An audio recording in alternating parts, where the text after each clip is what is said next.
So this item was sold and it's heading from Seattle to United Arab Emirates. Um, so it's a very fragile item. It's a coral, um, and it has a wooden stand that kind of collapses into itself. So one of the big challenges is trying to get this thing there safely. So this particular item sold for $500. And what I'm doing here is I'm going to double box it. So this is like an inside box. So I lined it with some packing material and and then kind of laid it in so the edges are protected. So the packing material kind of adds some padding on the side.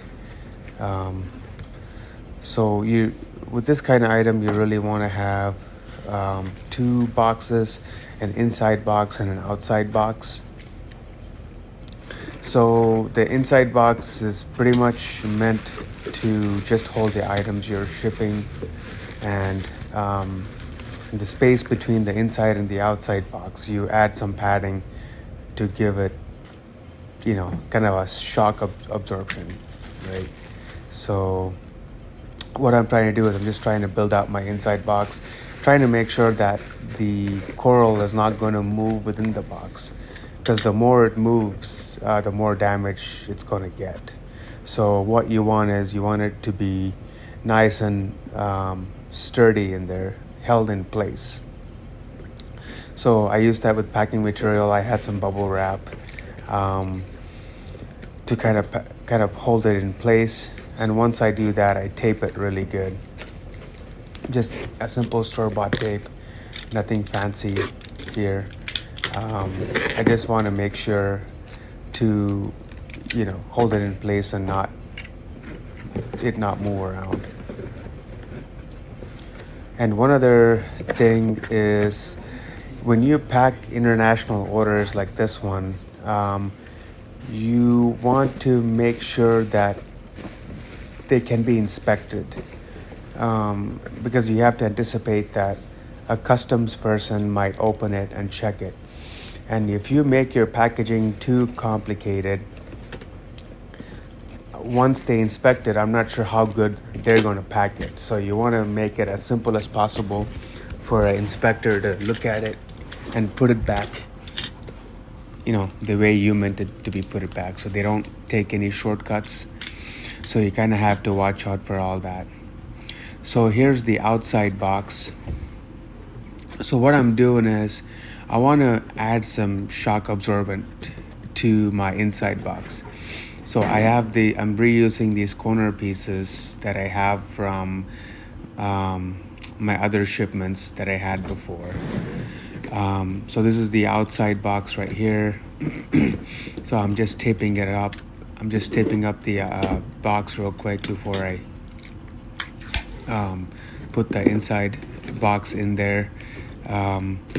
So you don't have to use the foam corners. You can use whatever you have around. This is what I had around, so I'm using that. Again, so what I'm trying to do is I'm trying to add a layer of absorption between the inside and the outside box. And the reason I am using it is because if my package were to get inspected, it's easy to put back, right? I have kind of less pieces, right? The less pieces you have, the easier it is to repack. If you put all sorts of like peanuts or different type of packing material, if it's a pain to put it back, no one's gonna put it back when they inspect it, right? So this is very simple. So I just put a foam corner on every corner of the box, the inside box. So that's what I'm doing here. So, and I take that, flip it around, put it in the bigger box. I was having a little bit of trouble there trying to get that to work, but I got that worked in. So, and the same I do with the top. So I'm putting the corners on the top of the box. Typically when we ship out our orders, we have a thank you note. We really appreciate all the orders, and and folks, all over the country, all over the world, that kind of taken a leap of faith in our business and ordering from us. So as a thank you, we just put a note there, and also a quick marketing material. As a small business, it's really hard to get a word out there. To be honest, to this date, we get people from a mile within our store and still don't know we're there. So we always add marketing material and a thank you note to all our packages. And also, when I put the inside box to the outside box, there's room on the side of the box, so I had to stuff it. I mean, the key in packaging is you don't want any open volume for your things to move around. That's one of the big fundamentals that you want to have. Again, so once I packed it,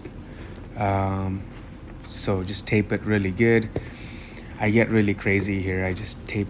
You'll see it. I just go too crazy with the tape, but yeah, just to make sure it's not gonna come apart. It is going across the world, so just want to make sure it's safe. And I'm also reusing an Amazon box right here.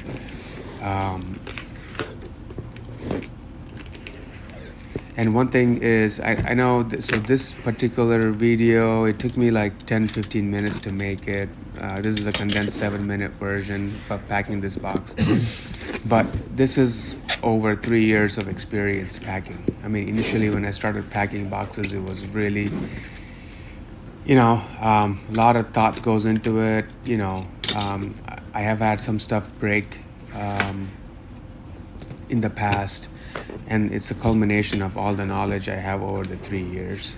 And it's going to take some practice, right? You're going to have to do research on how to get things out. It's not easy, but yeah, this is almost done packing. All I have to do is put a shipping label on and drop it off at UPS. Yeah, thank you all for watching, and really appreciate it. All right, bye.